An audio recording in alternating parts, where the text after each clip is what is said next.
Good morning and welcome to the First Unitarian Universalist Society of Albany. My name is Reverend Sam Trumbore. Before we begin, please check to make sure your microphone is muted. The same for your camera if your image is potentially distracting or maybe embarrassing. Please also be mindful of your speech while on Zoom, as microphones have a way of getting accidentally unmuted. This will minimize any disruption of our service. Thanks so much for your cooperation. This is now a time of transition from ordinary time to sacred time. Time to turn off your cell phone notifications and put down the newspaper. Time to check in with your body and collect your attention to be present in this moment. Let this moment be separated from past and future activity. May this virtual space be your sanctuary for the next hour.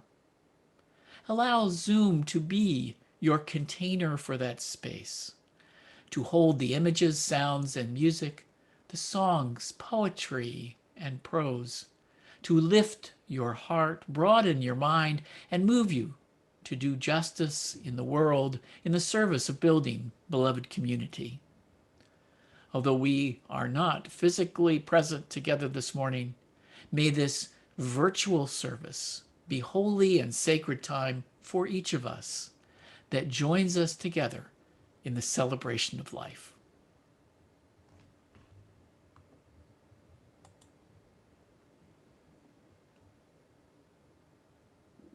And our prelude this morning is Sunshine on My Shoulders by John Denver, and Elena Karpov will be performing.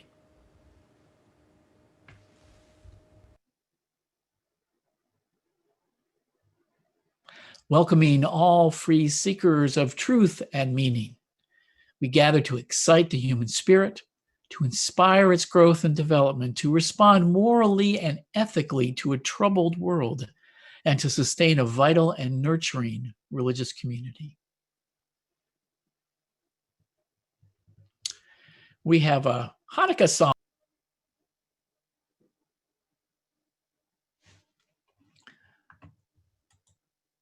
Yep, and our Facebook people are with us. Welcome to those who are joining us on Facebook.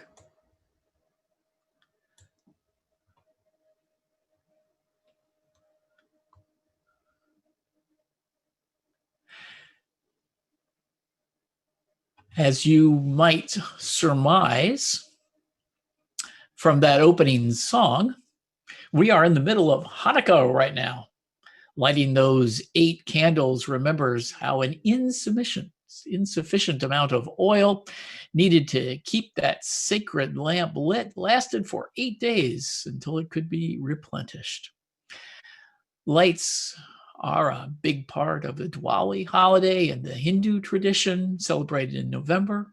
On the solstice, bonfires are lit on hilltops in December.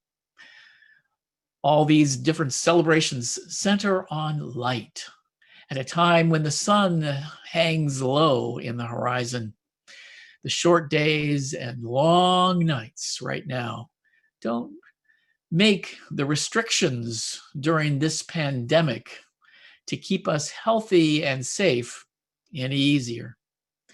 Kindling a light in the winter gloom can help us endure the challenging days ahead.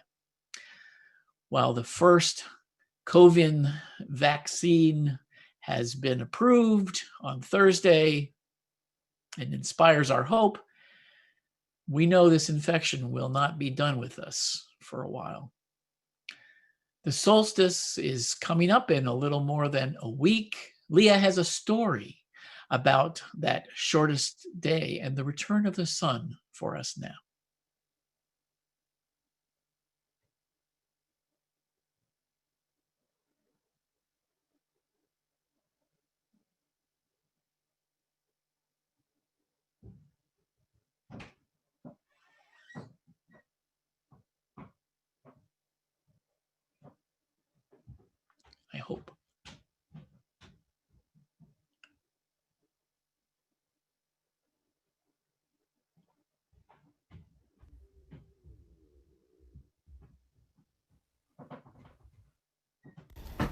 Our story today is written by Starhawk, and it's called The Rebirth of the Sun.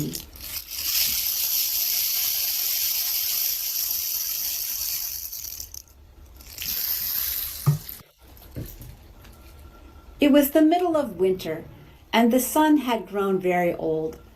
All year the sun had worked very hard, rising and setting day after day. All year long the sun had fed everyone on earth, shining and shining, giving energy to the trees and the flowers and the grasses so they could grow and feed the animals and the birds and the insects and people. All year, the sun's gravity held tight to the spinning ball of the earth and the twirling ball of the moon. And out in space, the 8 other whirling planets as they traveled round and round and round until the poor sun was dizzy from watching it all. So now, the poor sun was tired and could barely make it up in the morning. And after only a very short time, it needed to sleep again. So the days grew shorter and the nights grew longer until the day was so short it was hardly worth getting up for. Night felt sorry for the sun. "Come into my arms and rest, child," she said. "After all, I am your mother. You were born out of my darkness billions and billions of years ago, and you will return to me when all things end. Let me cradle you now as I shelter every galaxy and star in the universe." So the night wrapped her great arms around the sun, and the night was very long indeed. And the children asked, "Why does the dark go on so long? Won't the sun ever come back again?" And the old ones answered, "The sun is very tired, but maybe if you children say thank you for all the things the sun does for us, the light may return in the morning." So the children sang songs to the sun, and they thought about all the things the sun gave them. "Thank you for growing the lettuce and corn and rice and wheat," they said. "Thank you for growing the trees of the forest and the seaweed in the oceans and the krill that feeds the whales."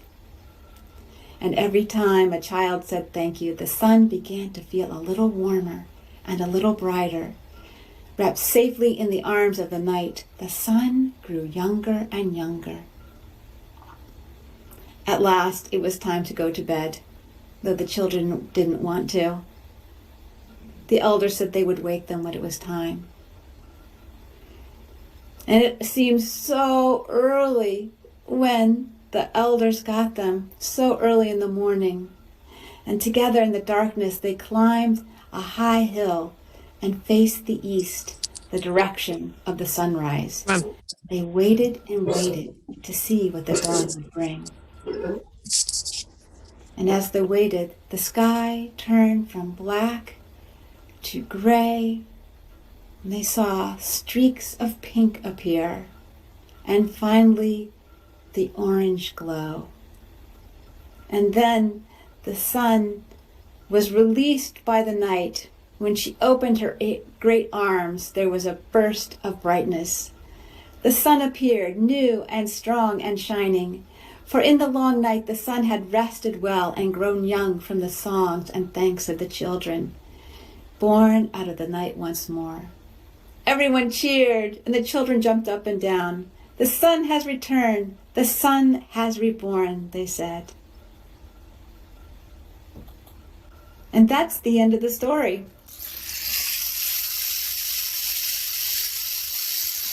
And I wanted to tell this story because as Unitarian Universalists, even in this time of uncertainty, our sixth source invites us to honor the harmony of nature and the sacred circle of life that is eternal.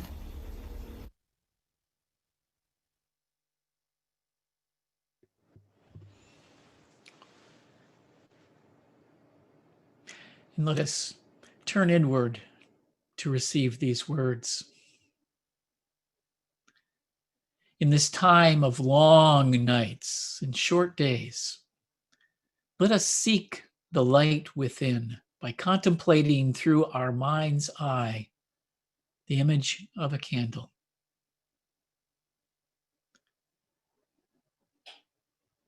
Notice how the soft, quiet, and gentle candle flame tamely rises from the wick.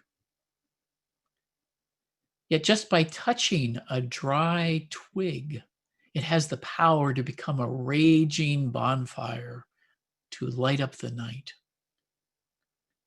Let that little candle flame be your friend this morning.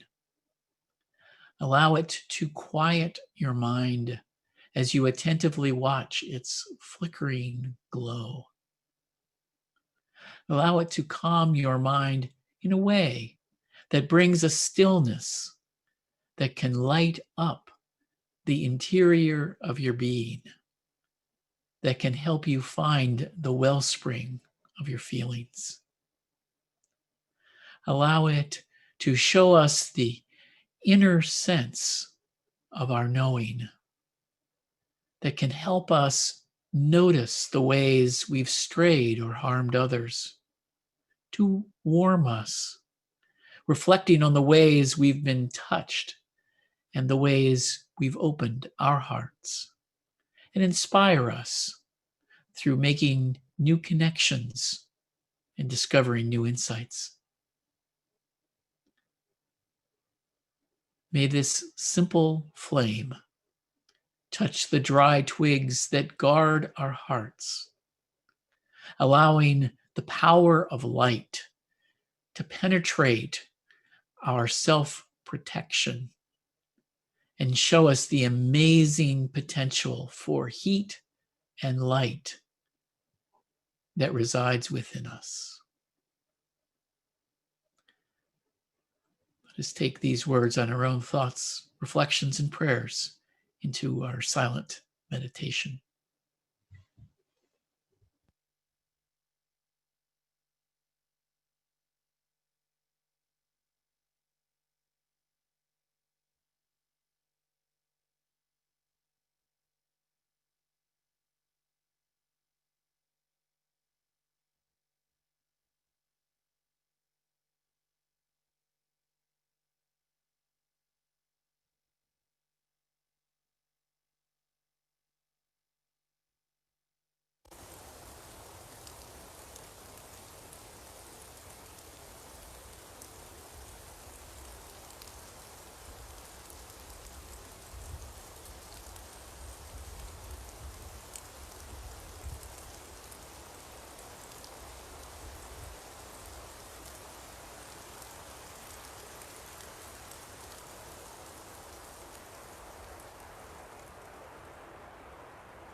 The first snow on Wednesday to blanket the roofs, lawns, roads, and bushes reminded me of the stillness that happens as snow dampens sound waves.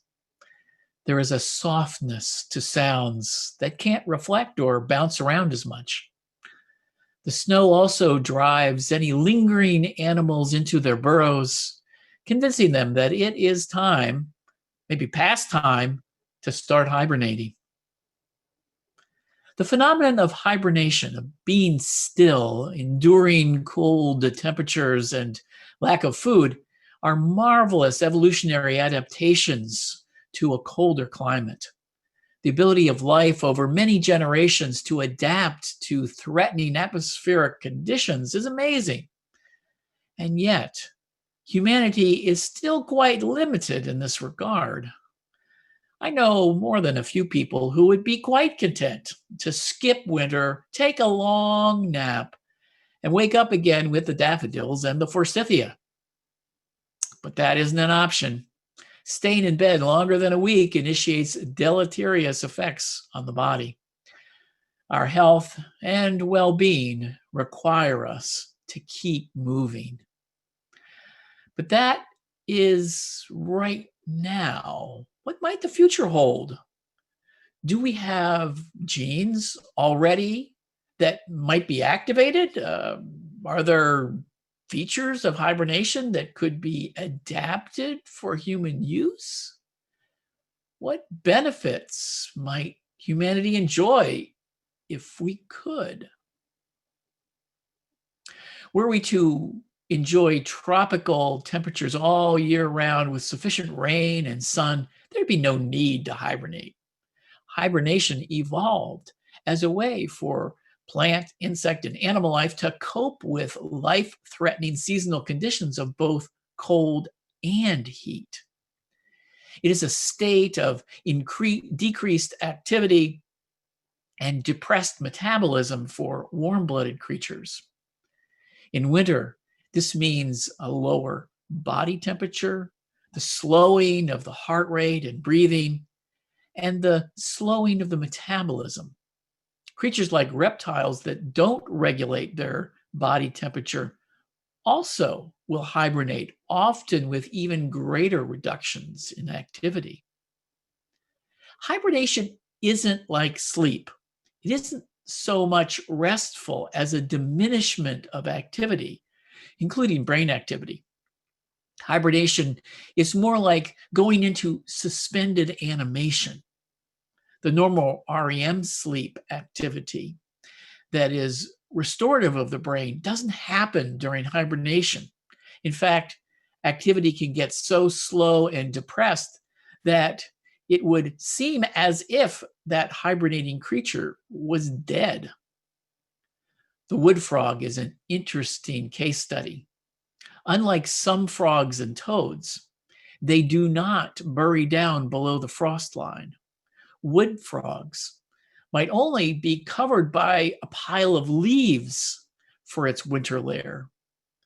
And when the temperature goes below freezing, so will the inner temperature of the frog.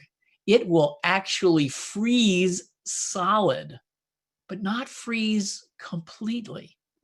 It keeps its temperature just below the freezing point, allowing ice to form around its cells, but protects the cells from freezing and being damaged. Not only the wood frog, but the gray frog, spring peeper, and the chorus frog all exhibit this behavior. Ice can fill their body cavities. They protect themselves well enough to not endure inner temperatures below 8 degrees Celsius, which will kill them. Rodents are another interesting group of animals that have a lot of variation in their adaptation to cold weather. Tree squirrels mostly do not hibernate, though they may go through short periods of torpor on very cold periods. This may be because they have access to food such as nuts and tree buds. Ground squirrels, chipmunks, and woodchucks are much more likely to be hibernators as snow and frozen soil limits their access to food. Chipmunks will hibernate for about 6 months. They will gorge on food in the fall to build up their reserves of fat to get them through without eating. The most remarkable hibernating squirrel is the Arctic squirrel. I selected a picture of one of those squirrels for our Google background slide. When the Arctic squirrel hibernates, its core temperature can drop below freezing too, though it doesn't freeze the way a wood frog does. It can still regulate its body temperature and keep it just below freezing.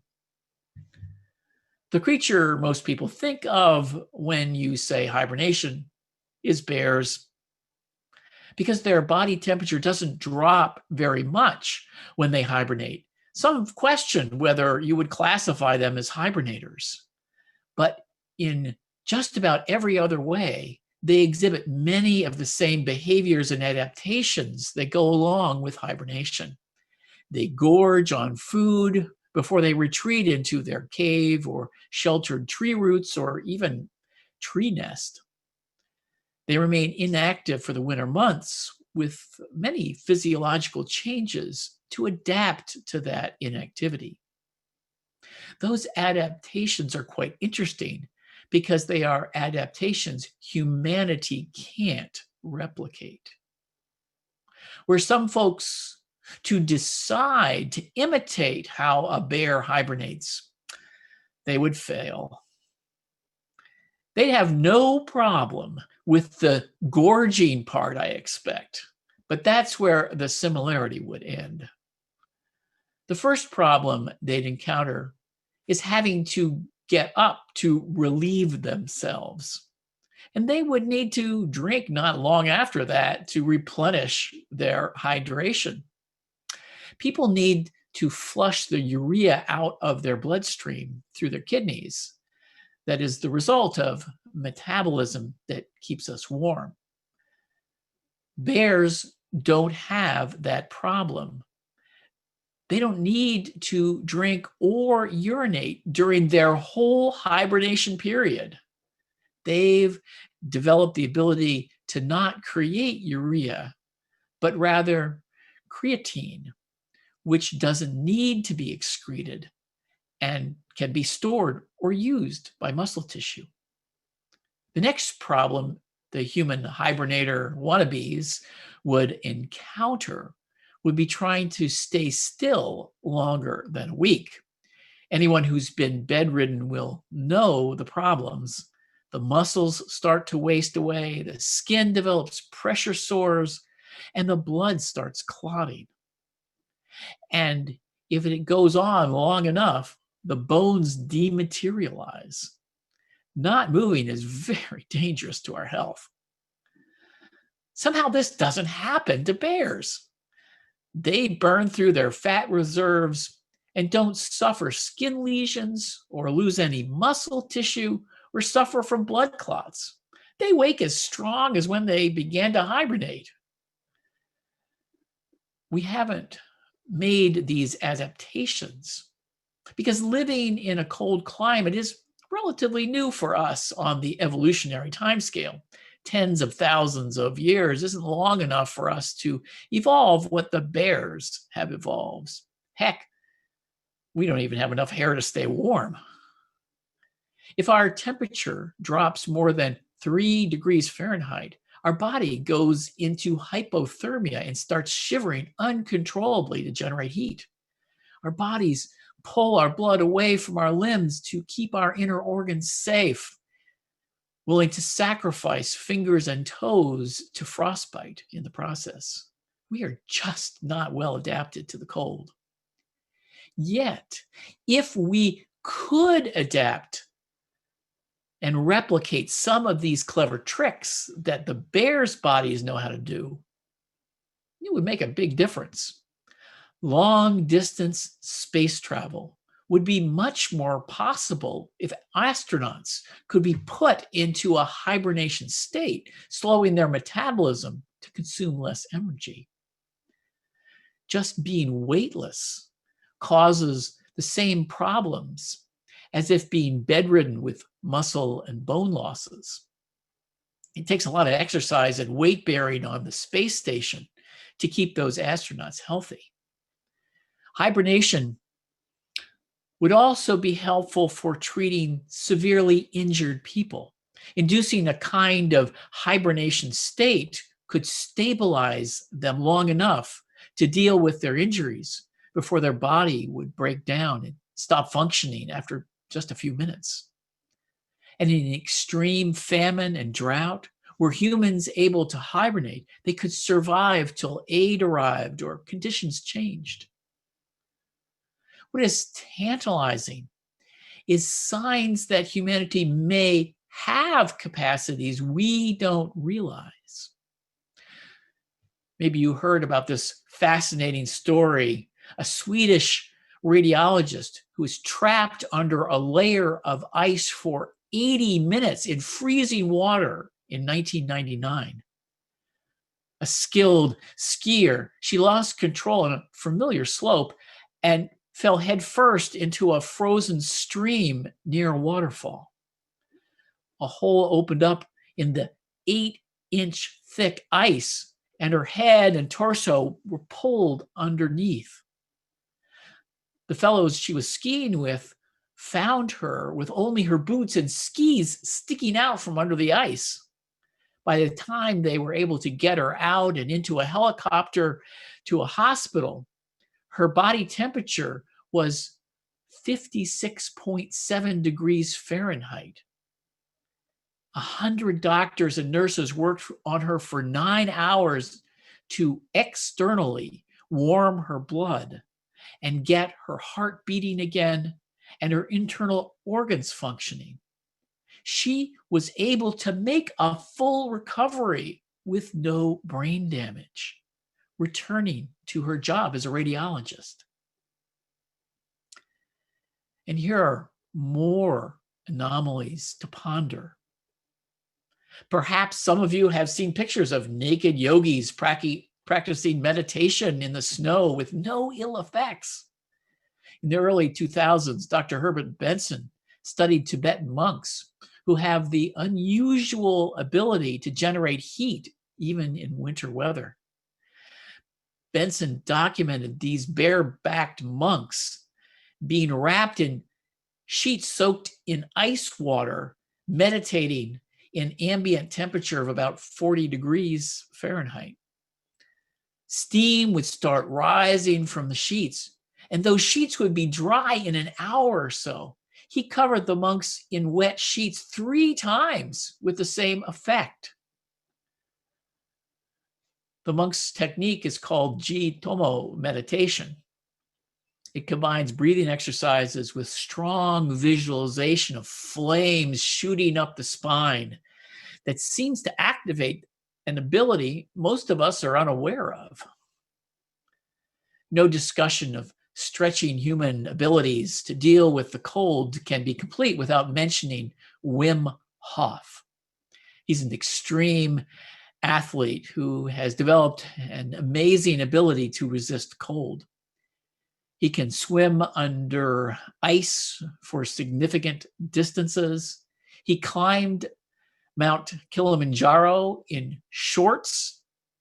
He ran a half marathon around above the Arctic Circle barefoot. He stood in a container while covered in ice cubes for more than 112 minutes. Using his body's response to cold as his teacher, and through extensive training to withstand extreme temperatures, Hof has developed these abilities to control by controlling his breathing, his heart rate, and his blood circulation. And he'll teach you too if you're willing to take his classes. Part of his method is to require people to take long, cold showers. This shock to the system activates inner changes that take about a month to get going, but can then change how our bodies deal with the cold.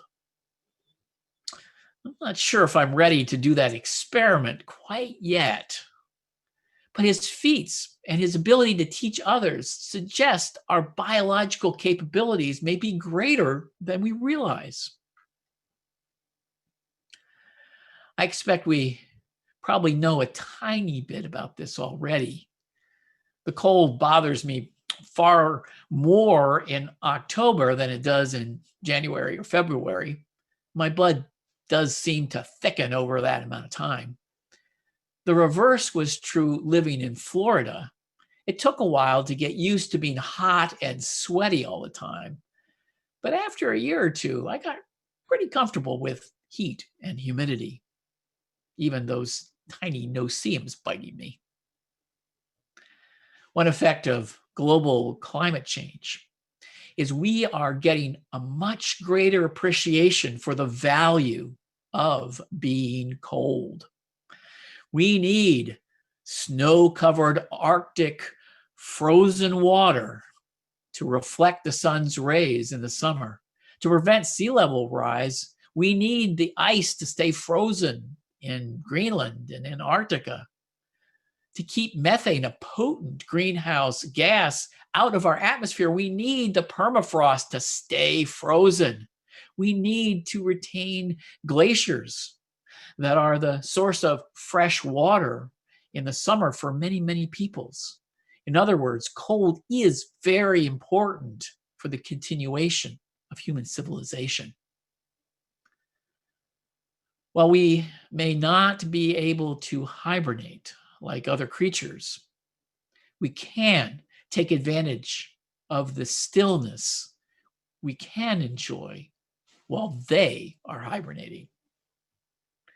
During these cold winter days, we can be grateful we aren't being disturbed by insects buzzing around our heads. Walks outside in natural settings can be more enjoyable without a lot of noise and disturbance. The stillness of the air can help bring stillness to our minds and spirits. And if that comes with being cold outside, I can adjust. May the stillness of winter rejuvenate us through the decrease in sensory stimulation. May the stillness of long nights be a time to enjoy rest and relaxation. May the stillness of outer activity be an invitation to explore inner space. May the stillness heal and renew us as we prepare to enter a new year, a hopefully much better year than 2020. So be it.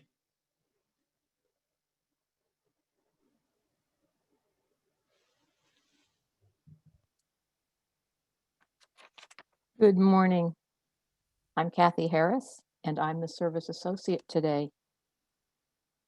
An important way we celebrate life each Sunday is by offering an opportunity to practice generosity. Members and friends support our congregation with an annual pledge paid throughout the year. Another way to support the good work of this congregation is by making a generous contribution via one of the options shown on this next slide. You can click on the tiny URL link in the chat window to contribute, or you can send a text to the number shown on the screen. The examples on the slide show how to label your text to indicate the amount and the purpose or intent of your gift. And we must now say goodbye to our Facebook friends. Consider joining us on Zoom next time by visiting albanyuu.org.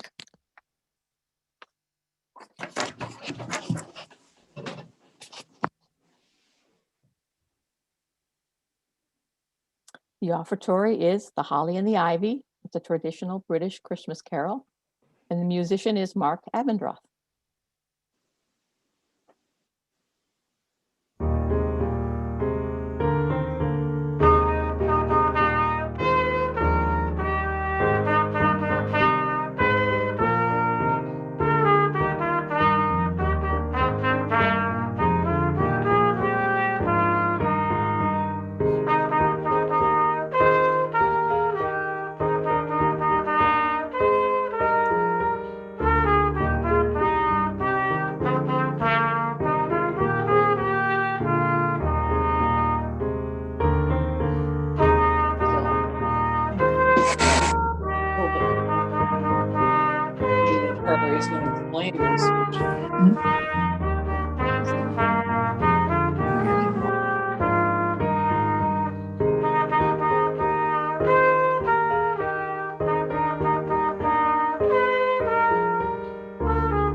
We enjoy welcoming guests and visitors to our service. If you are a guest or a visitor and would like to tell us who you are and where you're from, you can click on the blue raise hand symbol in the participant window. Our technician will unmute you and invite you to speak. You may also, or instead, click on the visitor link you'll find now in the chat window.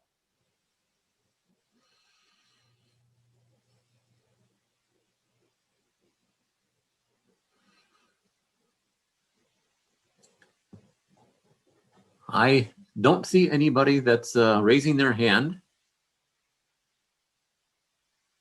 So it's everybody's already, we already know everybody, huh? Well, thank you and welcome to all who have joined us today. If you'd like to learn more about our congregation or Unitarian Universalism, you can find in the participant window someone with welcome before their name. You can reach out to that person privately in the chat window now or after the service. And we welcome a chance to greet each other. In our Zoom format, this is done through virtual breakout rooms. You can say hello and share your name. This will last about 90 seconds, and then we'll come back together.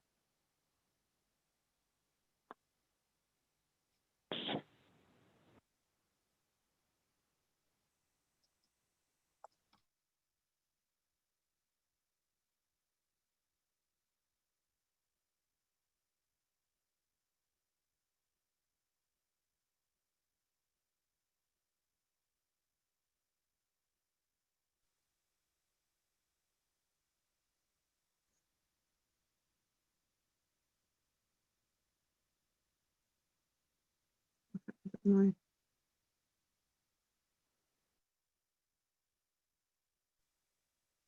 breakout room. Oh, there we are. Hi, Sharon.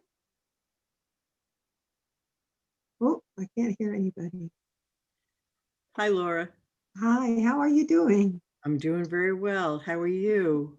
Good, we're doing okay. Good to see you. Yeah, it's good to see you too.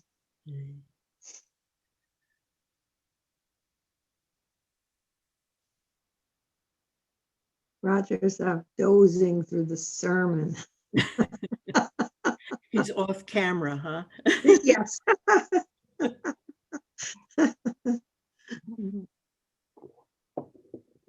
funny. I saw a couple of people. Well, there's something about, you're busy, and then you sit down and you listen. But the tone of someone's voice, if it doesn't vary a great deal, it's like you're back in college at the lecture hall at 8 o'clock in the morning. Oh, Yeah, interesting topic though. yes. As we move into winter. Yeah, I know. It's not even officially here yet. I know. Soon. Yeah. I'm trying not to entertain that feeling of dread, that sometimes comes with the thoughts of the long winter. Yeah. Yep. Okay. I will mute myself now. Okay, me too.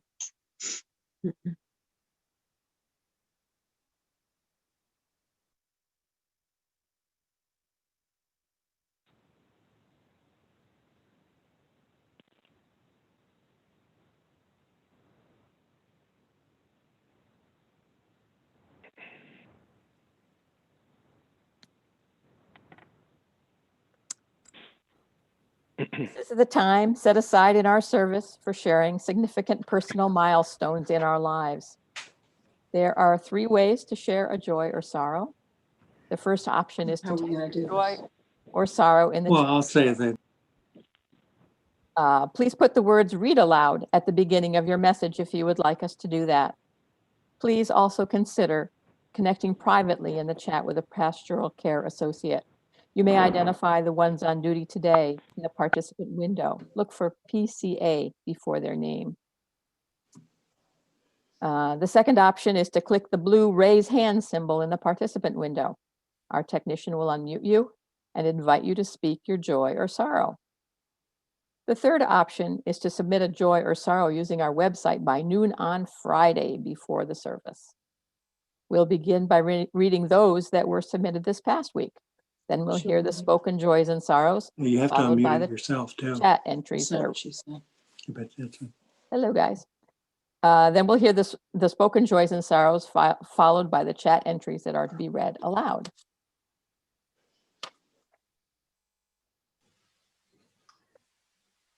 And we'll start with Deb Dewey and Winston Hagborg. Go ahead, guys. Now you're muted. Deborah Dewey and I got married. That's 46 years ago. Mhm. It was still very much in love, and it's been remarkable. And there's also many other joyous announcements here. We have two other joys to share. Our older daughter, Heather, who many of you know, will be coming home for Christmas from Abu Dhabi with Jorg, and they are going to be married in our home the day after Christmas.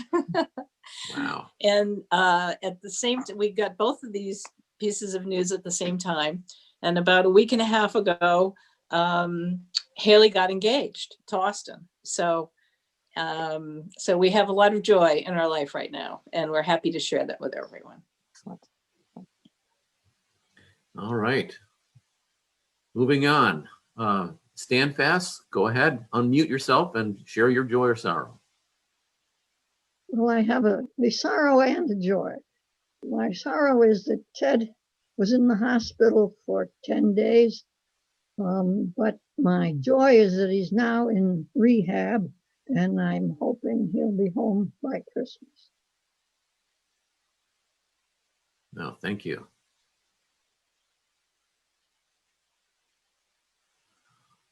Just to catch up, I did not receive any send in or emailed joys or sorrows. So at this point, I don't see any other blue hands. Blue hand. How do you get a blue hand?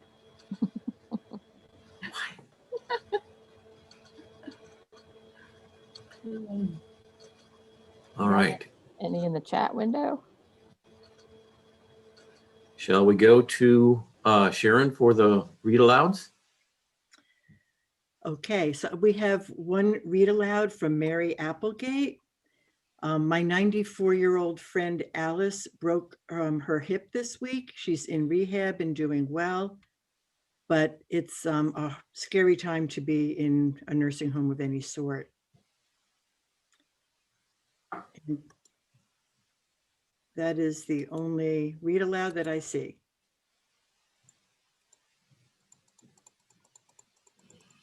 Okay. Brandon's, did you want to share something? If so, unmute and share that with us.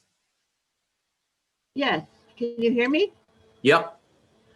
Well, we have a beautiful great grandson who turned 3 months old this past week. His name is Lorenzo Christopher. And we're looking forward to seeing him someday. We just see pictures so far. Right. Okay.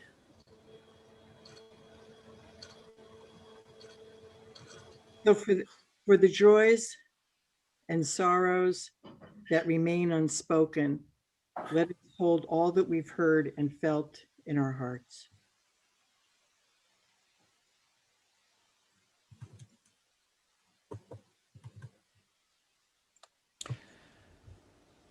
And I have a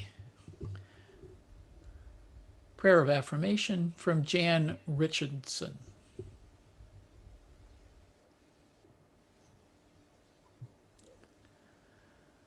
To all that is chaotic in you, let there come silence. Let there be a calming of the clamoring, a stilling of the voices that have laid their claim on you, that have made their home in you, that go with you even to the holy places, but will not let you rest, will not let you hear your life with wholeness or feel the grace that fashioned you. Let what distracts you cease. Let what divides you cease.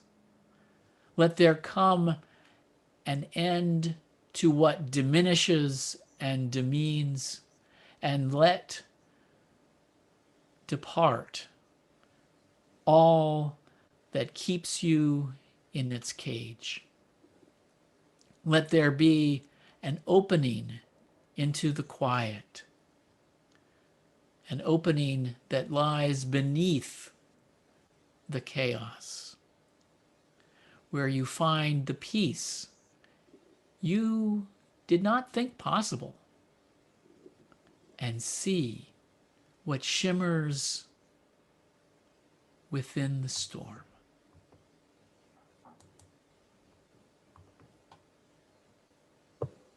So be it.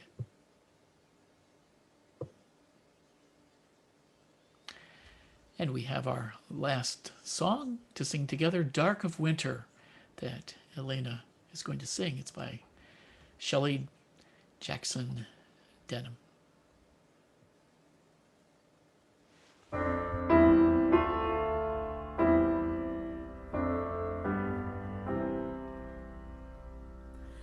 Dark of winter, soft and still, your quiet calm surrounds me.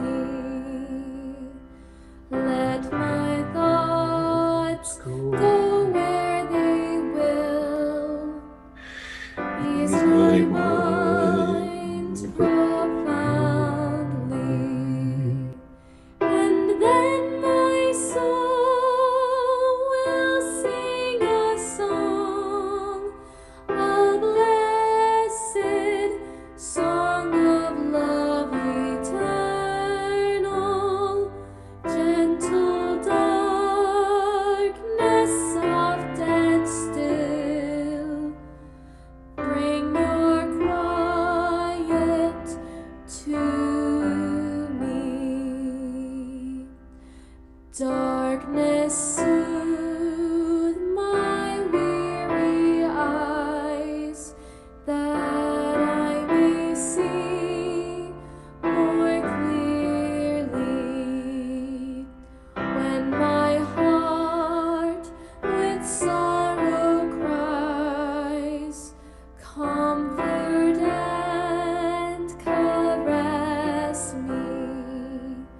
And then my soul may hear a voice, a still small voice of love eternal. Darkness, when my fears arise, let your peace flow through me.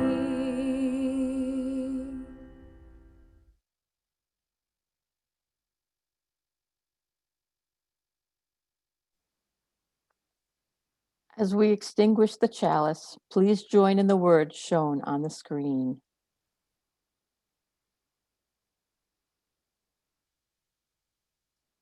We extinguish this flame, but not the light of truth, the warmth of community, or the fire of commitment.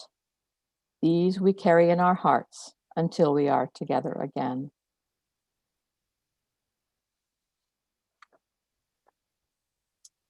And as we leave each other, I'll read this poem, Breathed into the World by the Reverend Sandra Fees. Whoever you are, wherever you go, may you know the stillness of winter and the call to love. May you see the moon silvering the night sky and let the dark of midnight plunge you into your truest self. and fling you back out again to a world in need of who you are. May there be the familiar carols you know by heart and new melodies to set you free. May there be feasting and frolicking, kindness and wonderment.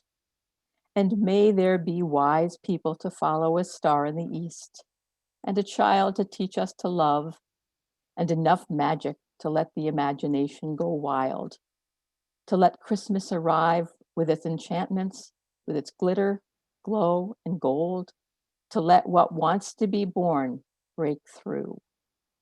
May the presence of the holy crowd out fear, hate, and worry, and proclaim in this moment that peace and goodwill might yet be breathed into the world, and to vow that we too can give birth to love wherever we go, whoever we are.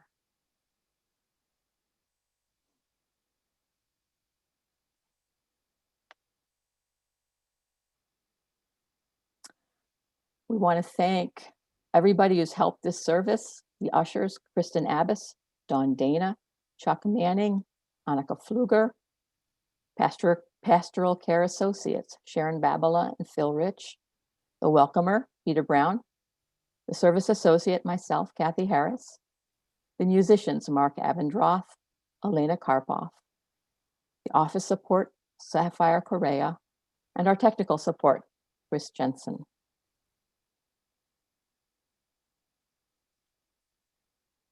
Don't know if there are any announcements. Haven't seen any myself.